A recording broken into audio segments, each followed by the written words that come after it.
Before he left the country, Ronan Gallagher covered every wall of the lakeside mansion on Lake Michigan with photographs of his wife and the man she thought she had hidden.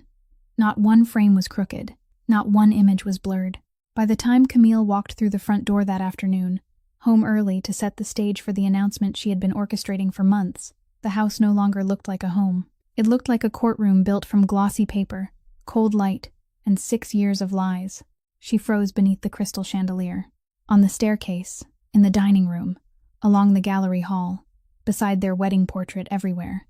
It was her and the family's own lawyer, in hotel corridors, in a secret apartment, inside the very chapel where no camera was ever allowed to point. Camille did not scream. The one who screamed was the man who walked in 10 minutes behind her, arriving as the family's attorney, right up until he saw the final wall. The wall reserved for him alone, the wall that even Camille had never known existed. On the console table in the foyer, Ronan had left one envelope. Inside it was a signed divorce agreement, a flash drive, and a sealed medical file, the kind of file that made Camille grip the edge of the table to stay on her feet when she opened it. Beneath it all, a handwritten note in a hand calm enough to chill the room. "Congratulations on your ceremony. I returned the truth to this house before I left." And in the bedroom of the old man recovering from heart surgery, Ronan had hung nothing at all. He had simply placed a worn notebook back on the nightstand, the notebook of a nurse this family had once crushed. And that notebook was the thing that would bring the whole empire to its knees. If this story touched something in you, hit that like button and share it with someone who believes the truth always finds its way home. Subscribe to the channel so you never miss the next story about quiet strength, betrayal, and the moment justice finally arrives. And tell us in the comments, what would you have done in Ronan's place? 8 months before the photographs covered the walls, Ronan Gallagher sat at the head of a long table in a conference room overlooking the Chicago harbor, where 6 men representing a foreign shipping corporation had spent 3 weeks preparing for this negotiation. They had brought 2 attorneys, an interpreter, and a list of terms they believed no one would dare refuse. Ronan listened for 40 minutes without saying a word. He didn't tap his fingers, glance at his watch, or shift in his chair. When the head of the delegation finished speaking, Ronan simply placed a single sheet of paper on the table, pushed it forward, then rose and fastened the button of his suit jacket. The interpreter hadn't even finished translating the page before all 6 men had signed it. In this city, people whispered that the gunfire of the Gallagher family wasn't as frightening as the silence of its 3rd-generation heir, because when Ronan fell silent, it meant he had finished counting, and once he had finished counting, everything had already been decided before anyone had the chance to open his mouth and ask for more time. He was 34 years old, with black hair, gray eyes, and a faint scar running along the left side of his jaw, though no one dared ask where it had come from anymore. He controlled the docks, the buildings, and the streams of money flowing unseen beneath the city, and he was doing what his father had never dared to do, drawing the entire family out of the darkness and into the light, one contract at a time, one legitimate company at a time. Slowly and carefully, the way a man might dismantle a landmine. But power came with a price no one printed on paper. In the evenings, Ronan returned to the mansion beside Lake Michigan, where his wife, Camille, presided over intimate gatherings filled with smiles, arranged as perfectly as the candles along the dining table. After 6 years of marriage, everything remained proper. She stood beside him at ceremonies, linked her arm through his in photographs, and called him darling in front of their guests. And there was nothing between them. Not a single argument, because arguments required people to still care. Not one breakfast filled with laughter, because laughter required people to want to remain at the table for another 5 minutes. Ronan believed this was the price of the world in which he lived. That men like him weren't born to have a home, but only to guard an estate. He had grown accustomed to rooms crowded with people, yet utterly without a pulse. There was only one place in that mansion without cameras, the small chapel in the eastern wing, where his grandmother, the woman who had built the family beside her husband with nothing but their bare hands and a ship that had carried them away from Ireland, had established a rule no one was permitted to change, that no one should ever watch a person who was making a confession. Ronan honored that rule as he honored a promise made to the dead, and he had more promises to the dead than he did to the living. The heaviest of those promises belonged to his mother. When he was 20 years old and studying abroad, her heart stopped one night, and no one managed to bring a doctor to her in time. By the time he returned, all he could do was touch a hand that had already grown cold. 14 years had passed. Ronan had forgiven many enemies, but he had never forgiven the distance of that overnight flight.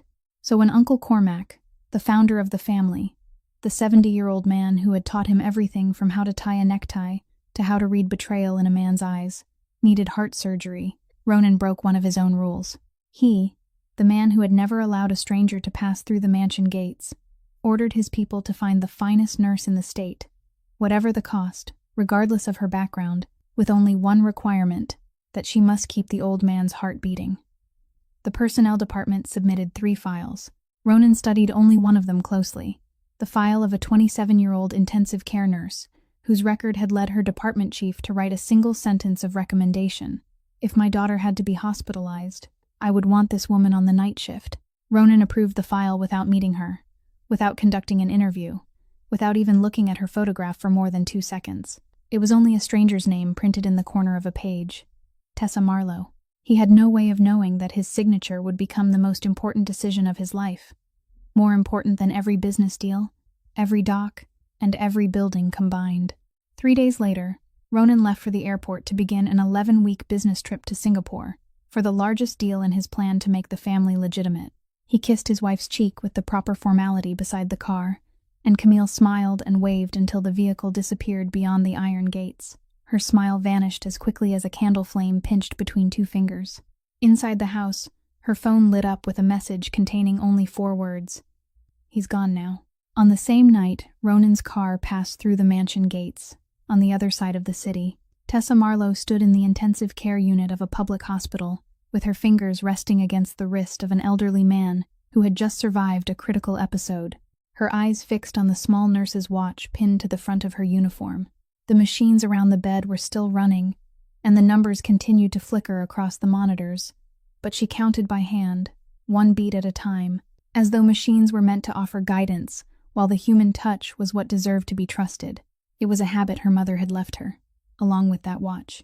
Her mother had also been a nurse, and she used to tell her daughter that a machine could measure a heartbeat, but couldn't measure a human being, and that a good nurse had to touch her patients, had to let them know that someone was truly there. Her parents had died in a fire when she was 19, just as she had begun nursing school, and from that night forward, the watch became the only thing she carried with her through every shift. When her shift ended at 6 o'clock in the morning, Tessa didn't go home right away. She sat in the locker room and opened the envelope that had been in her pocket for 2 days, the one she hadn't dared to read a second time. It was a notice from a debt collection agency. The medical loan taken out in her younger sister Piper's name for surgery 2 years earlier had been sold to another finance company. The interest rate had been adjusted, and the monthly payment had nearly doubled. Tessa read the number on the final line and did the calculation she had done hundreds of times before. 1 nurse's salary, minus rent, minus her sister's tuition, minus food, and the answer was always the same. It wasn't enough. Her phone vibrated. Piper was calling, her voice trying to sound cheerful in the way only family could recognize as forced, asking whether her sister had eaten breakfast, talking about classes, and then, only near the end of the call, hesitantly admitting that the school had just sent a notice saying that if the next semester's tuition wasn't paid on time, she would have to suspend her studies. But it was all right. She could work for a year and return to school later. Tessa stared at the locker in front of her and listened to her little sister, the child she had raised since the age of 11, teaching herself how to surrender a dream so gently that it wouldn't hurt her older sister quite as much. In the calmest voice she could manage, Tessa told her that she wouldn't be suspending anything, that she would take care of it, then ended the call and sat motionless for a long time in the room, heavy with the smell of disinfectant. That afternoon, the head nurse called her into the office and explained that a wealthy family was looking for a private nurse to provide overnight care for a relative who had recently undergone heart surgery. They had specifically asked for the very best, and the compensation they were offering was 3 times her hospital salary. The woman added only one thing, that it was the Gallagher family, and in this city people didn't ask many questions about that name. They only needed to know that the Gallaghers paid on time and didn't appreciate curiosity. Tessa didn't need the rest of the afternoon to decide. 3 times her salary meant Piper's semester would be saved. It meant that debt, at least for this year, wouldn't swallow both sisters whole. She signed the contract on Friday, and by Sunday night she was standing before the iron gates of a mansion beside Lake Michigan. Gates more than 10 feet high, carrying her nursing bag, and listening to the sound of her own footsteps echo along the stone path through a garden trimmed so precisely that not a single leaf seemed permitted to grow out of place. The housekeeper, a woman named Brennan, led her through long corridors lined with portraits of generations past and briefly explained the rules of the house, which areas she wasn't allowed to enter, which hours she wasn't permitted to walk the halls, before finally stopping outside the patient's room. Cormac Gallagher lay in the bed, 70 years old, with the face of a man who had spent his entire life giving orders and now had to remain still while someone else guarded the beating of his heart, though his eyes were still sharp, as though the surgery had reached his chest but hadn't touched his gaze. He watched the new nurse from the moment she entered, noticing where she placed her bag, how she washed her hands, and how carefully she checked every medication on the table. Then, when it was time to take his pulse, he saw that the young woman didn't look at the expensive modern machines surrounding the bed. Instead, she gently took his wrist in her hand, lowered her eyes to the small, worn watch pinned to her uniform, and silently counted, with her lips barely moving, her fingers warm and steady against his skin like a promise. The room was so quiet that the ticking of the second hand could be heard. Cormac Gallagher, a man who had survived his entire life by seeing through people before they had the chance to speak, studied the young woman for a long moment before saying, his voice rough but every word clear, that she counted as though a human life were something worth counting carefully. Tessa looked up, but before she could answer, the old man continued, his eyes never leaving her, saying that in this house, people rarely counted anything except money. She remained silent for one heartbeat, then replied that from tonight onward, the house had one more person who counted something else. For the first time since the surgery, the corner of the Gallagher family founder's mouth lifted into something that almost resembled a smile. 3 weeks after that first night, Ronan flew back to Chicago in the middle of his business trip to sign a series of documents that couldn't be delegated, intending to remain for only 4 days before returning to Singapore. His flight landed close to midnight, and when the car carried him through the mansion gates, the entire house had already fallen into darkness, except for one illuminated window in the eastern wing, Uncle Cormac's room. Ronan went straight upstairs, his footsteps making no sound, the habit of a man raised in a world where a noise could be the last thing someone ever heard, and he stopped at the partially open doorway. Inside, a young woman in a nurse's uniform sat beside the bed with her back straight, one hand holding the sleeping old man's wrist, her eyes lowered to a small watch pinned to her chest, while her other hand wrote neat, steady lines in a notebook resting on her lap. She didn't hear him, or perhaps she did and simply didn't consider his presence more important than finishing the full minute she was counting. Ronan stood there watching the scene longer than he had intended, because in this house he was accustomed to every door opening and everyone immediately rising to their feet, every greeting polished in advance, and this was the first time anyone had ever made him wait. When she finished writing the final line and looked up, their eyes met, and Ronan waited for the familiar startle, the sudden stiffness of someone realizing that Ronan Gallagher stood before them. It didn't come. The young woman merely gave him a small nod in greeting, lowered her voice, and said that the patient had only been asleep for an hour, and that if he wished to visit, he should wait until morning. Then she returned to her notebook as though the most powerful man in the city were nothing more than a guest who had arrived at the wrong hour. Ronan asked whether she knew who he was, not out of wounded pride but out of genuine curiosity, and Tessa replied without looking up that she did, that he was the man who paid her salary, while the old man sleeping in that bed was the person whose care she had accepted responsibility for, and inside a patient's room, responsibility came before salary. He remained silent for a moment, then asked in a lower voice whether she wasn't afraid of him, because everyone who entered this house was afraid.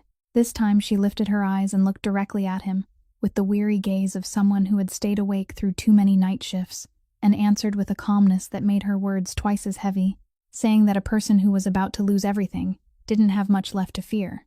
Mr. Gallagher.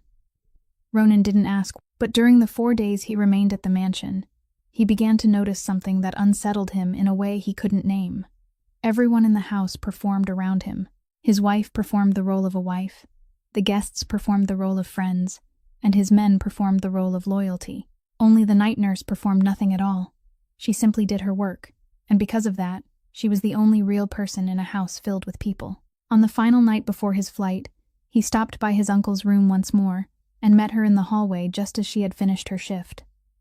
Out of courtesy, he asked how the old man was doing, Tessa answered with the precise brevity of a medical professional, then hesitated for half a second and added something that would never appear in any chart, that his heartbeat was stronger than the records suggested, and that the house itself was what seemed to be growing weak. Ronan paused and was about to ask what she meant, but she had already lowered her head in farewell and walked toward the servants' staircase, leaving those words lodged in his chest throughout the 16-hour flight back to Singapore, though he couldn't understand why.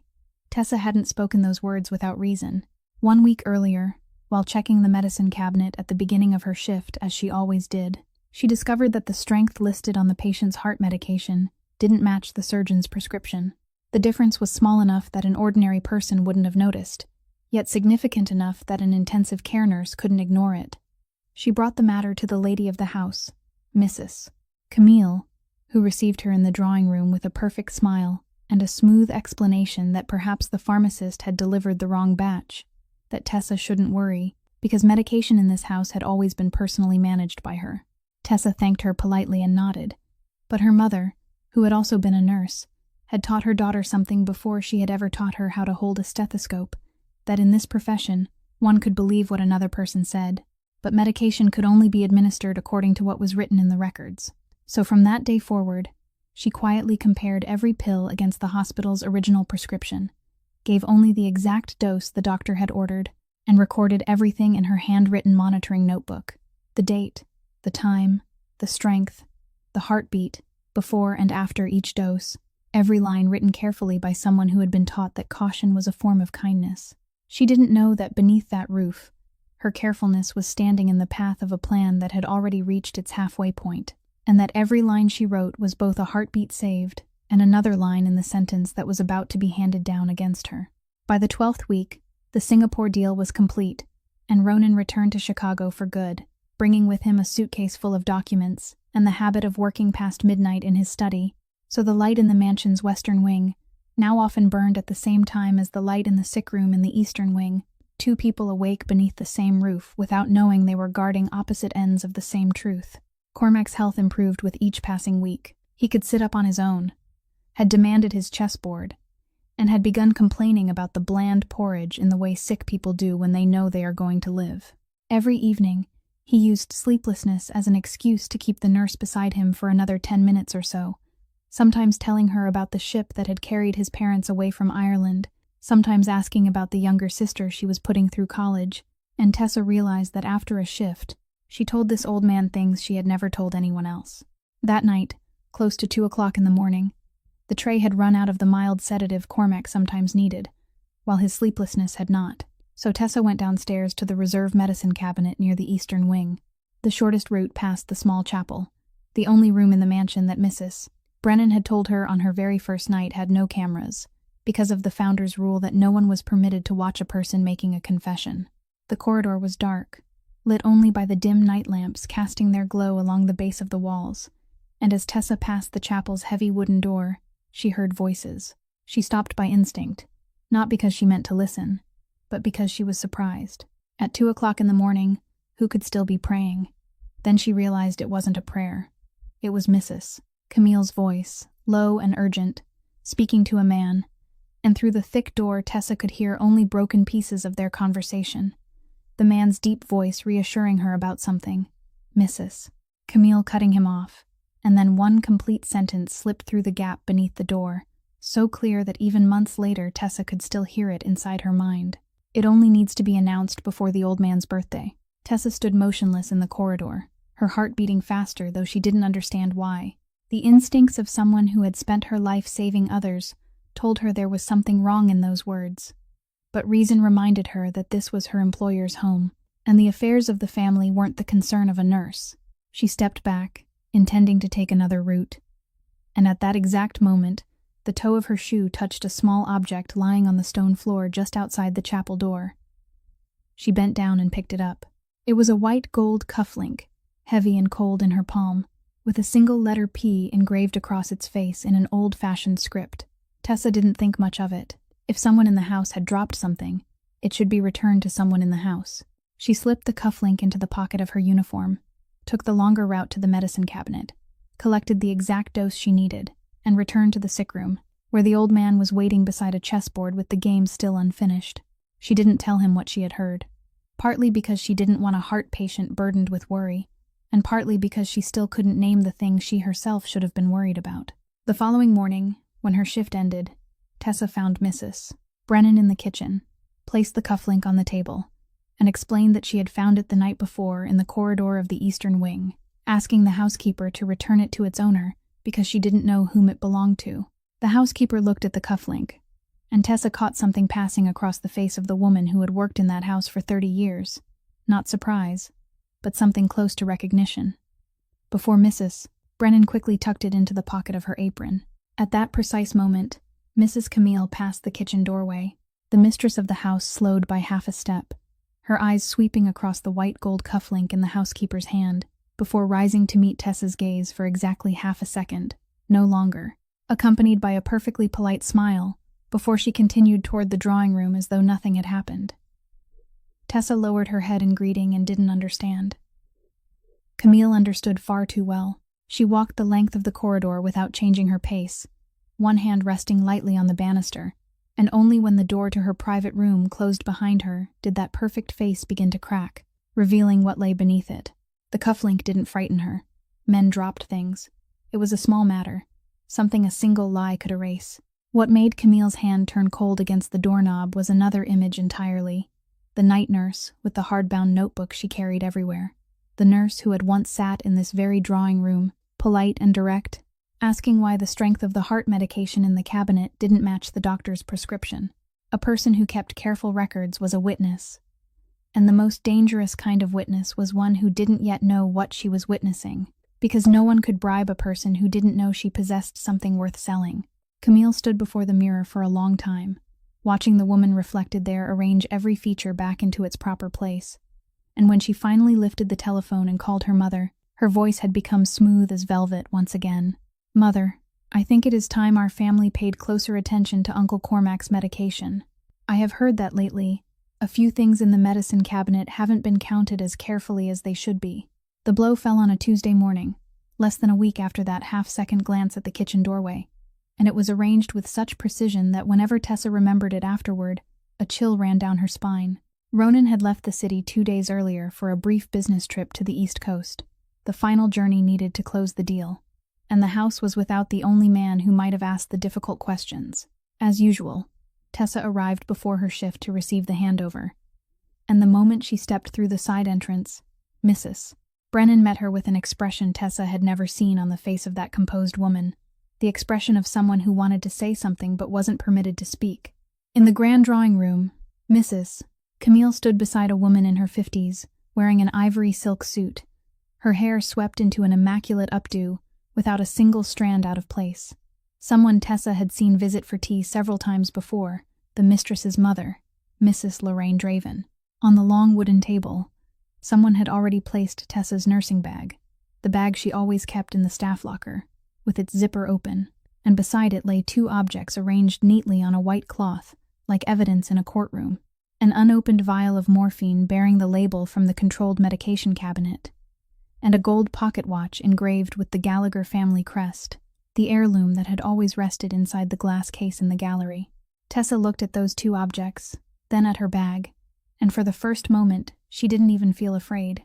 She felt only emptiness, like someone missing a step in the dark, because her trained mind understood the entire structure of the trap before her heart had time to understand that she was the prey. She said that she had never touched those things.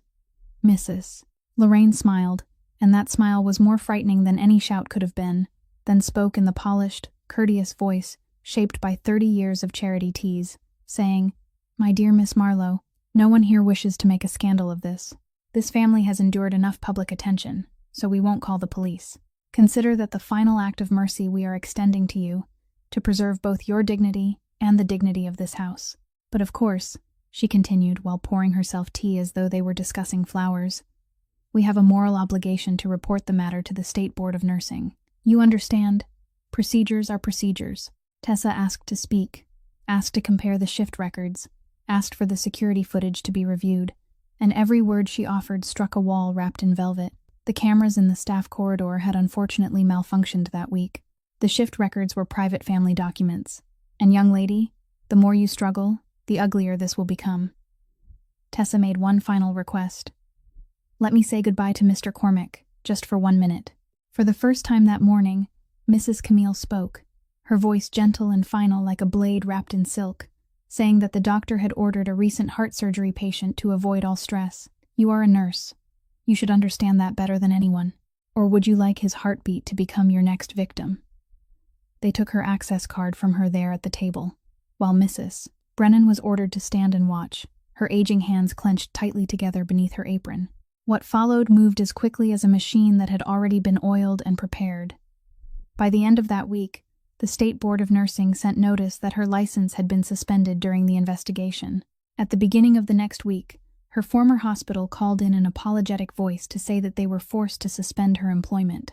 Then, every other hospital to which she applied answered with the same kind of silence, the silence of places that had received a certain telephone call, and as though the timing had been arranged. The finance company holding Piper's debt sent a demand for immediate payment of the entire balance, on the grounds that the guarantor no longer had a stable income. Somewhere within it all came a carefully worded warning over the telephone from a debt collection employee, telling her that she should know her place, that she was fortunate no one had prosecuted her for stealing controlled substances. Inside the mansion, the old man was told that the nurse had been caught stealing his medication, and when Cormack roared that he wanted to see her, demanded the evidence, demanded to make a telephone call, every request struck the same shield. Doctor's orders. No stress for a man recovering from heart surgery. A new nurse, personally selected by Mrs. Camille, took over the shifts. The list of people permitted to enter his room was reduced to only a few names, and his telephone was put away so that he could rest and recover more quickly. Ronan returned home on Friday evening, exhausted from the flight, and Camille met him in the foyer wearing exactly the right measure of sorrow. She told him the first version of the story, the vial of morphine in the nursing bag, the family heirloom in the drawer. Such a terrible shame. I trusted her so completely. Thank goodness my mother handled everything discreetly to protect the dignity of our family. And Ronan, a man who could smell a fraudulent clause hidden within 400 pages of a contract, believed his wife, because he was tired, because every document laid before him appeared to fit, and because in 6 years he had never been given a reason to suspect that the greatest stage his wife had ever built stood directly beneath the roof of his own home. He asked only one question: "How is my uncle?" And when he was told that the old man was fine, Ronan picked up a pen and signed the internal order Camille had already prepared, prohibiting Tessa Marlowe from returning to the mansion grounds under any circumstances. That signature took less than 3 seconds. On Sunday afternoon, Tessa came to the iron gates one final time, not to ask for her job back, but only to leave the old man a handwritten letter saying that she hadn't done what they claimed and reminding him to take his medication on time. The new gatekeeper accepted the letter through the bars, looked at her with the eyes people reserved for thieves, and tore it in half in front of her, following the orders he had been given. Rain began to fall.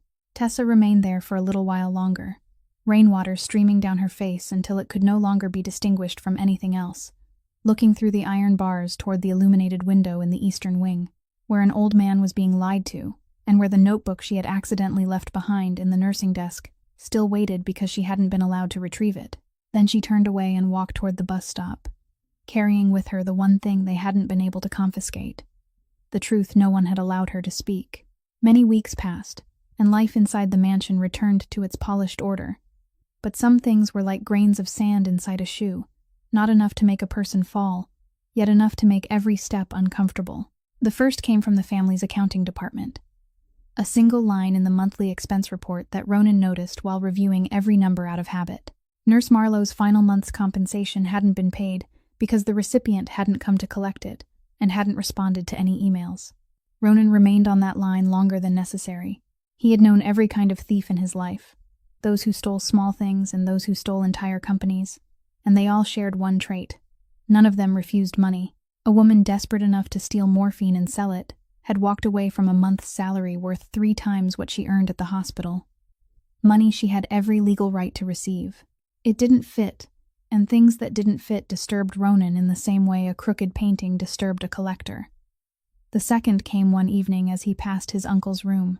The door was partially open, and he heard the old man speaking from inside, whether to Ronan or to the emptiness.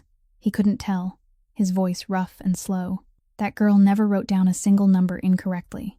Someone who recorded every heartbeat accurately doesn't steal medicine. Ronan stopped in the corridor. He wanted to enter and ask questions, but the new nurse closed the door with the familiar reminder that the patient needed rest, and Ronan allowed himself to be pushed away. Just as everyone in this house allowed themselves to be pushed by doctor's orders no one ever verified. But the words remained. The third was a question that grew inside his mind during a sleepless night, so simple that he was angry with himself for not asking it sooner. Why hadn't anyone called the police? This family had never hesitated to involve the police when they were useful, and the theft of a controlled substance was a criminal matter.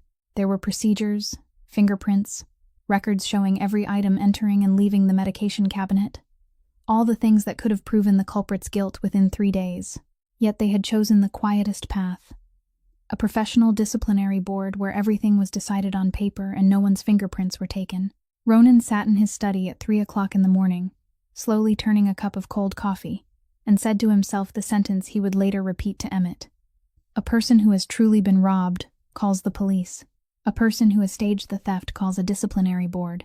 The next morning, he summoned Emmett Doyle, a 45-year-old man who had been uncovering the truth for the Gallagher family since Ronan's father's time, the only person in the organization permitted to deliver bad news without sweetening it first. Ronan gave him a brief order. Reconstruct the entire Marlowe nurse incident. Do it quietly. No one can know, including anyone inside this house. When Emmett questioned him with his eyes, asking whether his employer meant even the lady of the house, Ronan answered only that he didn't suspect anyone.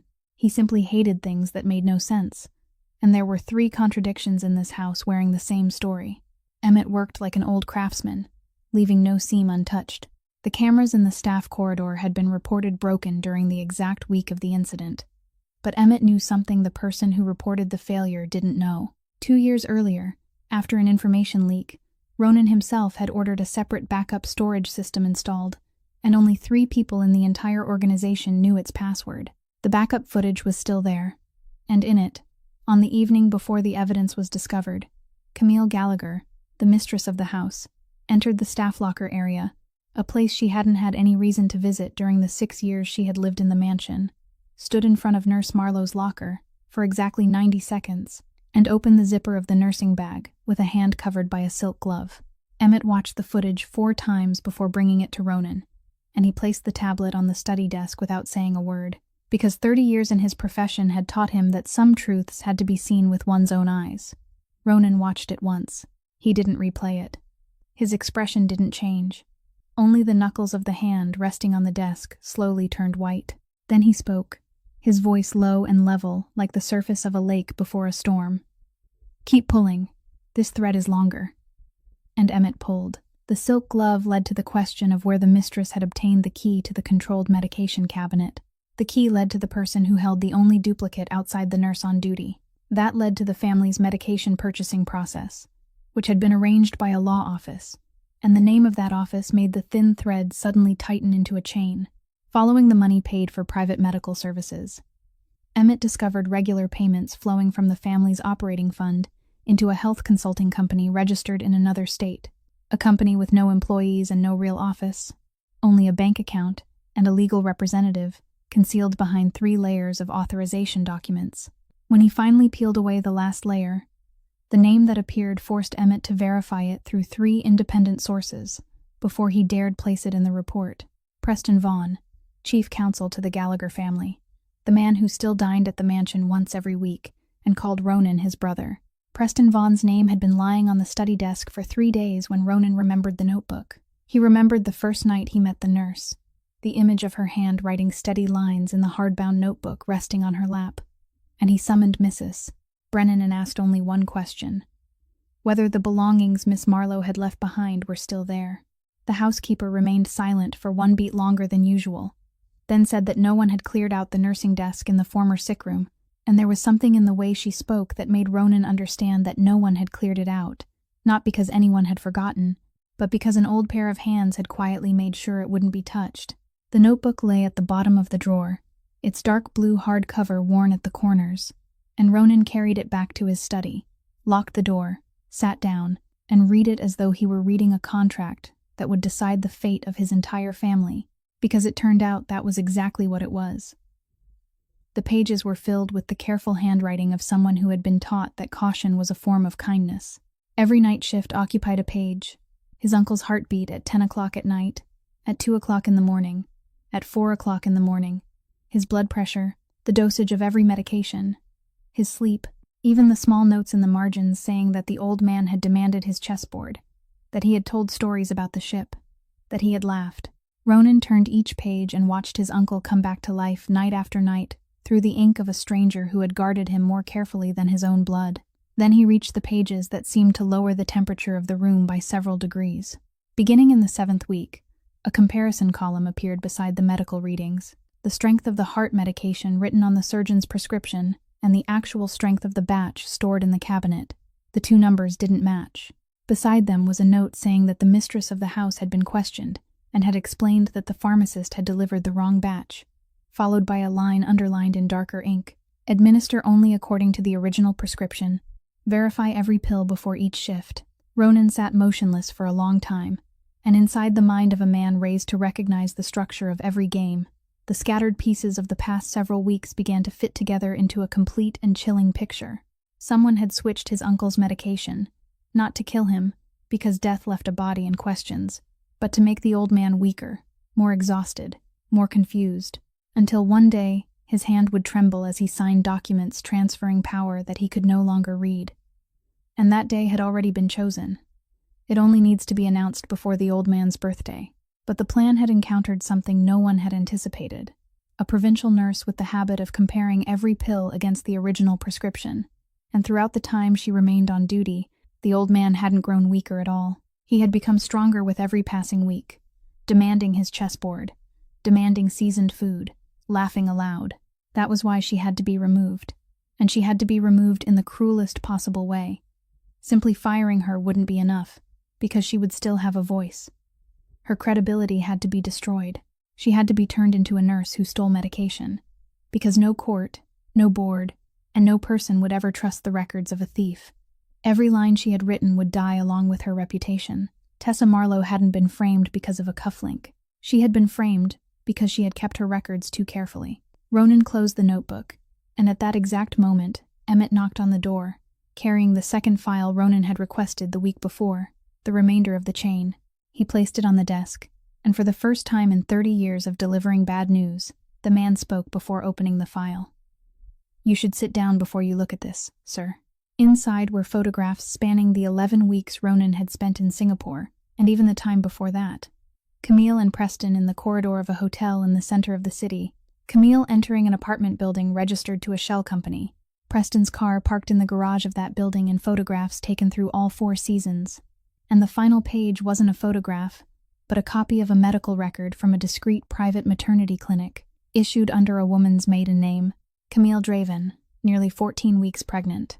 Ronan looked at that number, and the mind that never stopped counting automatically worked backward to the weeks when he had been half a world away from home. Then he stood, walked to the wall behind his desk, opened a private safe whose contents even his wife had never seen, and removed a sealed medical file that had been sleeping there for 5 years, ever since the accident when he was 29, a file bearing the signatures of 2 leading specialists, and a conclusion he had never shared with anyone, not even the woman he had married, because in his world, a weakness spoken aloud became a weakness that could be used. The conclusion stated that his chances of fathering a child were almost non-existent. He placed the sealed file beside the pregnancy report, the 2 documents lying next to each other on the wooden desk. One was the foundation of his wife's entire plan for an heir. The other was the thing that had caused that foundation to collapse before the first brick was ever laid, and she had no idea. Ronan didn't break anything. Not a single glass left its tray, and not one sound escaped through the study door that night. He simply sat down, opened the nurse's blue notebook to its first page, placed it on his left, arranged Emmett's photographs on his right, left the sealed medical file between them, and began reading everything again from the beginning, slowly, 1 line at a time, the way a man takes inventory before a great reckoning. In this city, people still said that in Ronan Gallagher's world, when he fell silent and began to count, it meant someone's time had run out. That night, behind the locked door of his study, Ronan began to count. Finding Tessa Marlowe wasn't difficult for a man like Emmett. The difficult part was that what he found reduced the report to a single page that Ronan had to read 3 times. The young woman had left her old apartment because she could no longer afford the rent after losing her job, and had moved into a small room on the outskirts of the city. After 4 months of rejection from every hospital because her name had been placed on a blacklist, she accepted a night shift position as a care aide at a suburban nursing home, work that didn't require a professional license, paid half a nurse's salary, and consisted of cleaning, lifting patients, and changing bed linens. Tasks now performed in silence by hands that had once guarded the heartbeats of an entire intensive care unit. Ronan drove there himself on a Thursday night, without a driver or bodyguards, parked across the street, and walked into the aging building behind a fence with peeling paint. Through the glass window of the common room, he saw her before she saw him.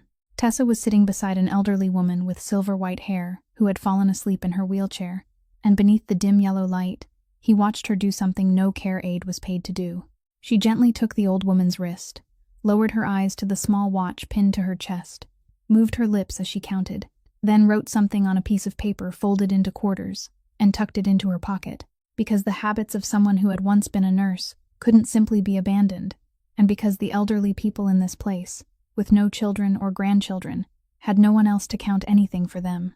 Ronan stood outside the glass, watching her, the man who had viewed the footage of his own wife framing someone without changing expression, and felt his chest tighten in a way he couldn't name. When Tessa pushed the wheelchair into the hallway and saw him, she stopped.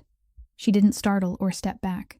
She merely straightened her spine, like someone preparing to receive another blow, and asked in a calm voice, worn empty of emotion, whether Mr. Gallagher had come to make certain she stayed away from his house, or whether there was still somewhere her name hadn't been blacklisted. Ronan said that he had come because he knew the truth. She looked at him for a long time, and he waited for tears, anger, accusations. But all that came was a very soft breath, like someone lowering a backpack filled with stones, after carrying it over a road that had been far too long. Then she said, "So now you know," and began to push the wheelchair forward again because the old woman needed to be back in her room before it was time for her medication. He followed her and said that he would compensate her for everything. Every loss, the debt, the months without work, any amount she named, he would sign. Tessa stopped the wheelchair in the middle of the hallway and turned to look directly into his eyes for the first time that night, with the eyes of the woman who had once stood in the rain outside the iron gates of his home and spoke each word slowly and clearly. "I don't need you to buy my dignity back for me. I need the person who took it to return it to the place where it belongs." Ronan remained silent, and she continued, her voice no louder, though every word struck like a needle. "Do you know where that place is? It is the State Board of Nursing, where they are holding my license with the word theft beside my name. It is every hospital that received some telephone call. It is my sister, who had to hear people whisper that her older sister was a thief. Dignity doesn't live inside a bank account, sir. So your money can't reach the place where mine has been imprisoned." Then she lowered her voice.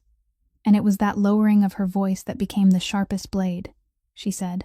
"And I remember the signature on the order forbidding me from returning. The gatekeeper showed it to me before he tore up my letter.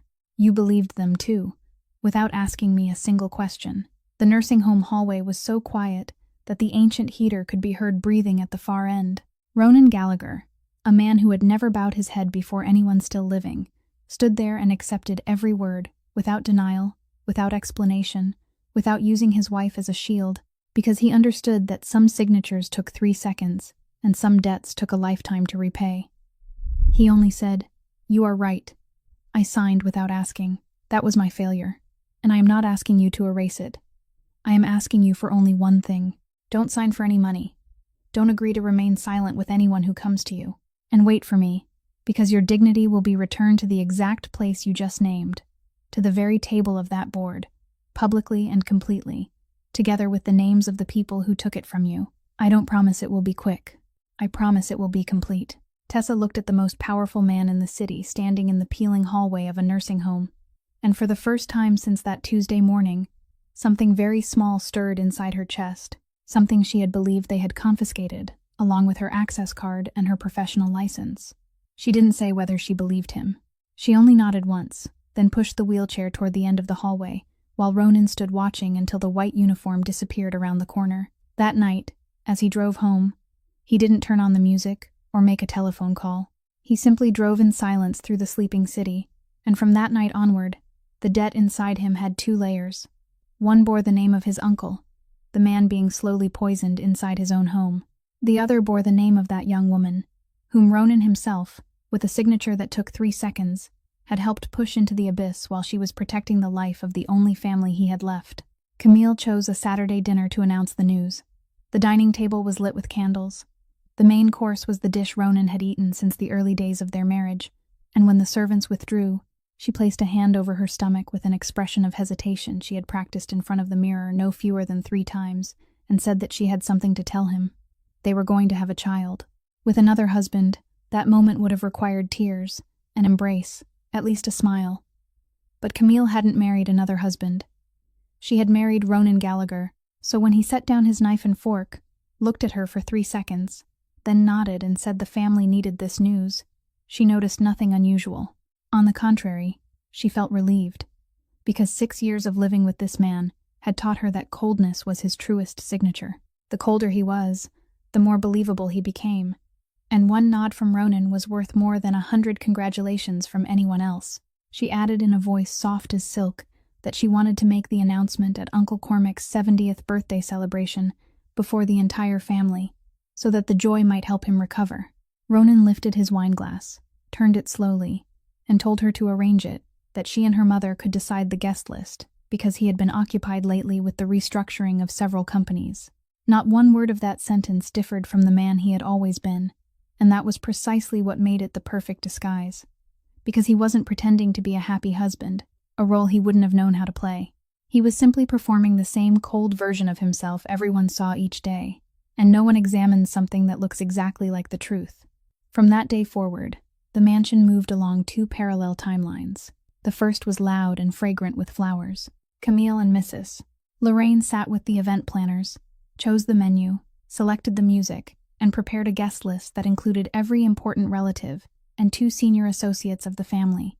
During the afternoon telephone calls between mother and daughter, the plan was secured one step at a time. The pregnancy would be announced at the exact moment everyone raised their glasses to honor the old man, so that Cormac would be overwhelmed before the entire family and left with no choice but to offer his blessing.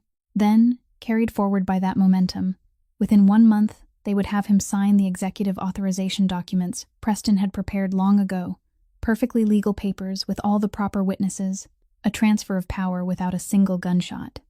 Mrs. Lorraine ended one call with what she believed was the wisest sentence she had ever spoken. Let the old man be happy. Happy people sign more easily. The second timeline moved in absolute silence.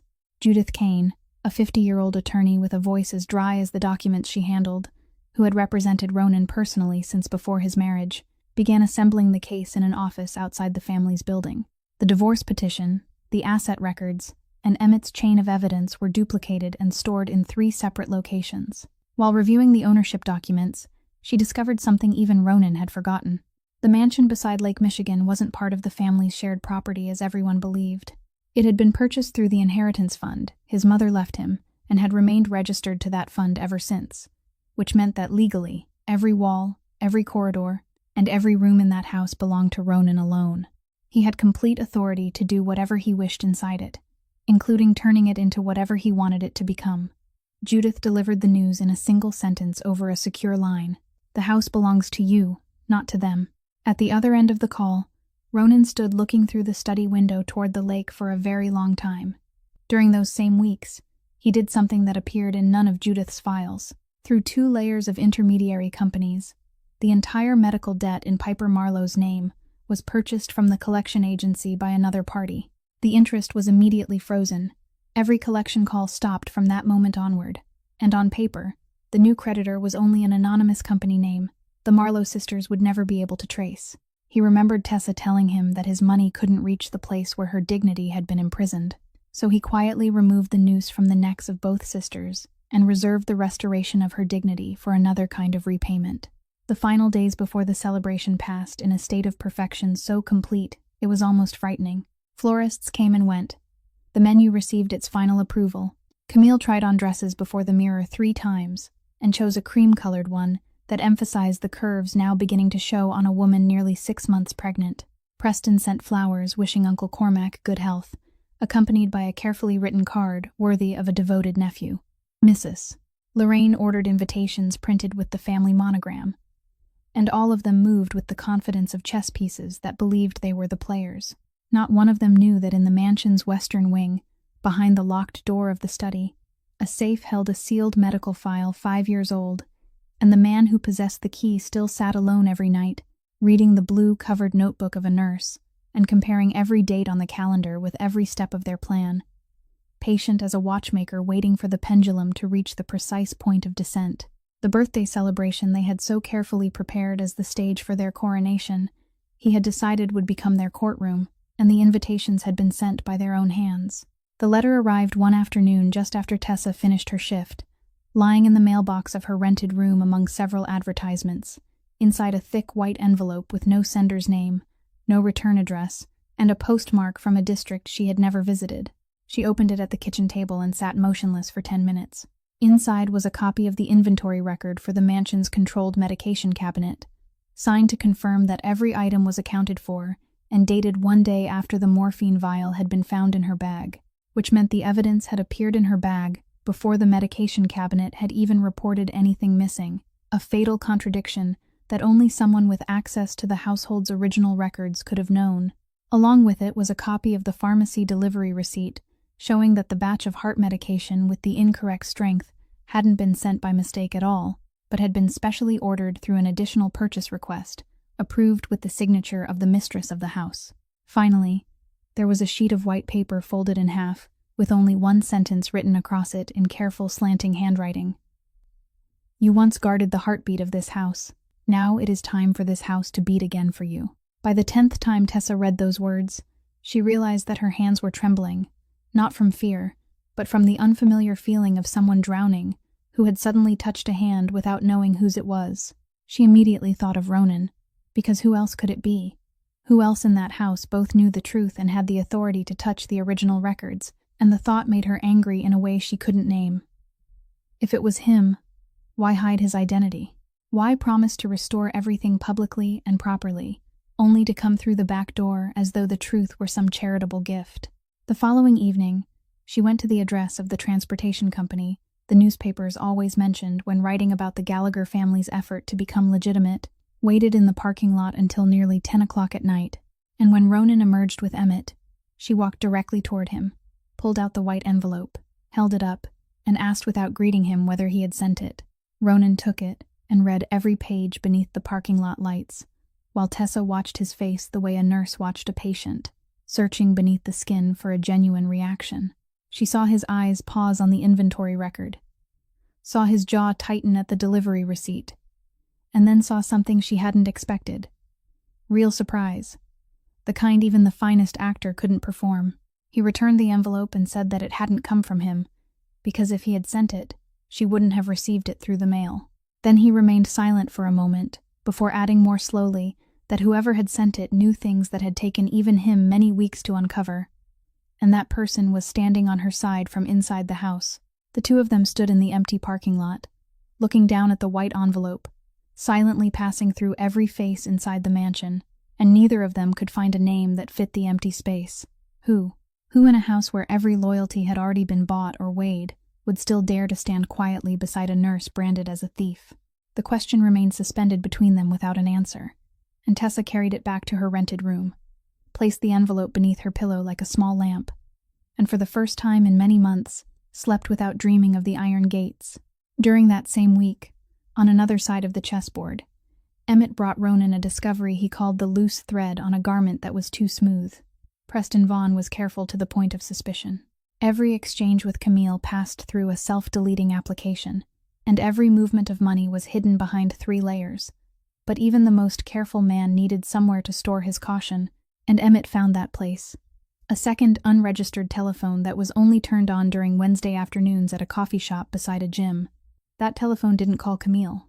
It regularly exchanged messages with a number in New York, belonging to the youngest daughter of a rival family that had fought the Gallaghers for harbor contracts for 2 decades. The frequency and timing of those messages revealed a relationship that had lasted at least 1 year. Running alongside the New York business trips Preston continued to report as meetings with associates. The lawyer was walking 2 ropes at once, If the plan to seize the Gallagher family succeeded, he would have Camille and the seat of power. If it collapsed, he already had a doorway waiting in New York, through which he could escape while carrying every secret of the Gallagher family as his dowry. Camille, the woman who believed she was holding the strings, was in truth nothing more than a reserve chess piece in another man's pocket. Emmett asked whether the information should be added to the file for Attorney Kane. Ronan stood beside the window looking out over the dark lake, silent for so long that Emmett thought he hadn't heard. Then he turned, and in the man's eyes was a light Emmett had seen only a few times during his 30 years of service to the family. Ronan said no, that it wouldn't go into any file, not Judith's, not anyone's, and ordered him to keep it separately for Ronan alone. Then he looked toward the study door, as though he could see through it into another room within the house, and spoke the final words of that night. The last wall will belong to him. On the final day before the celebration, the house unknowingly cleared the way for Ronan's plan. Following an appointment made 3 weeks earlier, Camille and Mrs. Lorraine went to a resort in the city for skincare treatments, a final dress fitting, and an overnight stay so her complexion could rest before facing the cameras. The event crew wasn't scheduled to arrive and begin setting up until the following morning, so when dusk settled over Lake Michigan, the mansion held only the household staff, and one man who had told his wife he would be occupied with a corporate restructuring meeting until late into the night. At 7 o'clock in the evening, Ronan summoned every member of the staff to the foyer, from the cook to the gardener, and personally handed each of them a sealed envelope along with a brief announcement. The entire household would receive 2 full days of paid leave. Transportation had already been arranged to take everyone home, and for anyone wishing to visit family farther away, the tickets were waiting inside the envelopes. No one was to return before the morning after next. The servants departed amid a murmur of grateful thanks. Only Mrs. Brennan remained until the end. The woman who had spent 30 years hearing even the things the walls didn't say studied her young employer for a long time, studying those gray eyes that were calm in a way that was almost frightening. She didn't ask why. She didn't ask whether he needed help. She simply removed the familiar ring of keys from her waist, placed one key on the table, and said that she would leave the code on her desk. Then she put on her coat and walked out to the car, and at the moment the side door closed behind her, Ronan understood that he had just received the closest thing to a blessing that this house still possessed. At 9 o'clock that night, Emmett's unmarked van backed through the rear gates, carrying sealed cardboard boxes that the 2 men unloaded and carried inside with their own hands, without hiring another person to assist them. And the work began. Ronan worked the same way he negotiated, slowly, precisely, without a single unnecessary movement. The grand foyer came first, the place where every guest would take the first step into the house and lift their eyes toward the crystal chandelier. On the most prominent wall opposite the main entrance, he placed the largest enlargement, smoothing every corner flat with both palms like a museum worker mounting a painting, so that anyone crossing the threshold would be forced to see it before they had the chance to notice anything else. The staircase came next, and there he did what people would later describe as the coldest detail of that night. He arranged the photographs in chronological order, one image on every step, with the date clearly printed beneath each one, so the betrayal climbed the staircase one step at a time, just as it had climbed through the months, and anyone wishing to reach the second floor would be forced to walk beside the entire timeline. There was no shortcut, just as there had been no shortcut for him through 6 years of marriage. He remained longest in the gallery, beneath the stern portraits of his ancestors in their gilded frames, the men and women who had built this family with nothing but their bare hands and a ship that carried them away from Ireland. He carefully displayed every invoice, every transfer order, and every account statement showing how the family's money had flowed into the shell company. Each document was aligned beneath the gaze of an ancestor, so that those who had sweated to build the fortune could look directly upon the people who were hollowing it out. When he reached the chapel, he brought no photographs with him. He pushed open the heavy wooden door, walked past the short rows of pews beneath the dim glow of the sanctuary lamp, and left only one object on the Bible resting at the center of the altar, the white gold cufflink engraved with the letter P that Mrs. Brennan had returned to him along with her account of that morning at the kitchen doorway. Beside it, he placed a folded sheet of paper bearing one handwritten sentence: God doesn't need photographs. In the office at the end of the second-floor corridor, the room Preston used whenever he came to conduct family business, Ronan locked the door behind him and remained inside for 40 minutes, longer than he had spent in any other room. When he emerged, the wall behind the desk had been completely covered with things that, outside of Ronan and Emmett, no living soul had ever seen. Then, he went to his uncle's room. The old man was sleeping deeply under the effect of a mild sedative, his chest rising and falling in a steady rhythm, and Ronan stood beside the bed for a long time. He placed nothing on these walls, not one photograph and not one sheet of paper. A heart patient didn't need another blade driven into him. He only needed the truth placed within reach. Ronan took the blue-covered notebook with its worn corners from the inside pocket of his coat and set it neatly on the bedside table, in the same place where it had once rested every night while the nurse sat on duty, so that the following morning, when Cormac awoke amid the commotion that would surely come, he would only need to reach out and touch the handwriting of the one person who had guarded his heartbeat, while the entire house guarded his fortune. There was one final room Ronan entered, and left with empty hands: the kitchen. He stood among the cold stone counters where, 30 years earlier, his mother had kneaded dough every Sunday morning and taught her young son that waiting for bread to rise required patience. He decided that this place would bear no trace of the betrayal. Some memories couldn't be allowed to become poisoned, not even by a single piece of paper. At 3 o'clock in the morning, the empty cardboard boxes were loaded back into the van, and Emmett departed through the rear gates. Ronan made one final circuit of the house, straightened a frame that hung half a centimeter crooked at the foot of the staircase, placed a large envelope on the console table in the center of the foyer, then switched off the lights one section at a time, like someone lowering the curtain before a performance. He sent his wife a brief message, saying that his return flight had been delayed and that he would arrive in the middle of the celebration. Across the city, inside a resort room scented with essential oils, Camille read the message, smiled, and set her telephone aside, thinking that her husband's absence during the first half of the evening would only make things easier. Her stage needed that empty space. At dawn, while Lake Michigan was still gray as cold steel, a black car left the mansion and carried Ronan Gallagher to the airport. And behind him, the silent house waited in the light of morning, every wall having already memorized its part. The sound of tires grinding over the gravel outside the gates cut through everything. Camille was still standing in the middle of the foyer with the medical file in her hands. Preston still hadn't recovered from the shock of the wall inside the office. He had rushed upstairs to see on his own trembling legs, and both of them realized a truth as simple as it was merciless. The celebration could no longer be cancelled. The invitations bearing the family monogram had been sent 3 weeks earlier.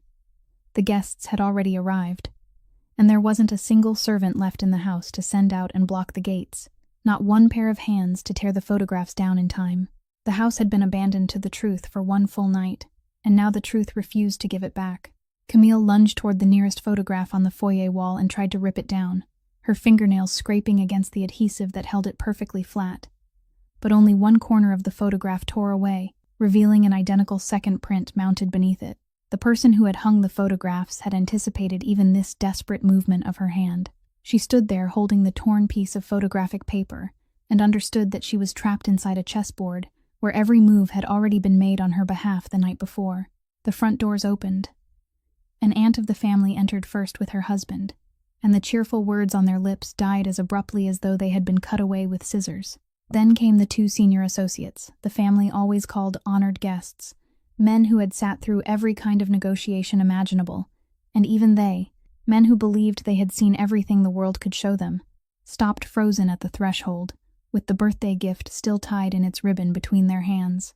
Their eyes moved from the enormous photograph in the center of the foyer to the woman nearly 6 months pregnant standing beneath it, then to the chief counsel descending the staircase with a face as white as a blank sheet of paper.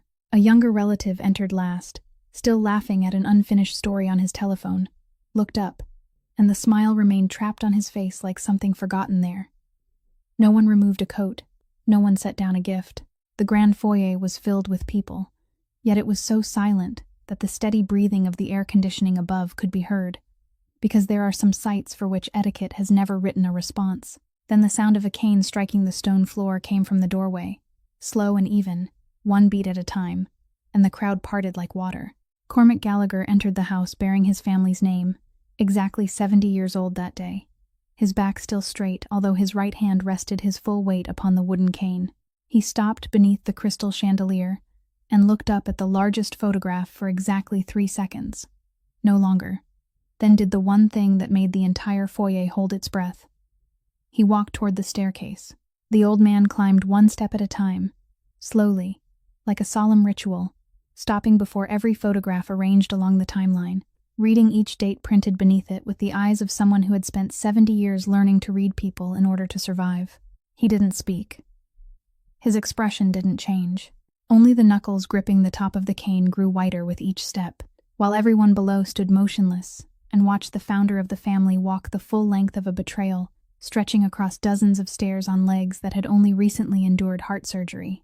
When he returned to the foyer, he stopped before the medical file lying on the stone floor where Camille had dropped it, bent down and picked it up with the deliberate movement of a man who wouldn't allow anyone to do it for him, opened it, and began to read. They watched him read the first page, then the page bearing the signatures of 2 doctors, then lift his head, and that gaze traveled in one unbroken line from the document to the nearly 6-month curve beneath his niece-in-law's cream-colored dress. Camille stepped back half a pace. Then Cormac Gallagher spoke his first words since entering the house, his voice quiet but falling across the stone foyer like a sentence being handed down. The person who meant to surrender the Gallagher name to a lie will explain. No one answered.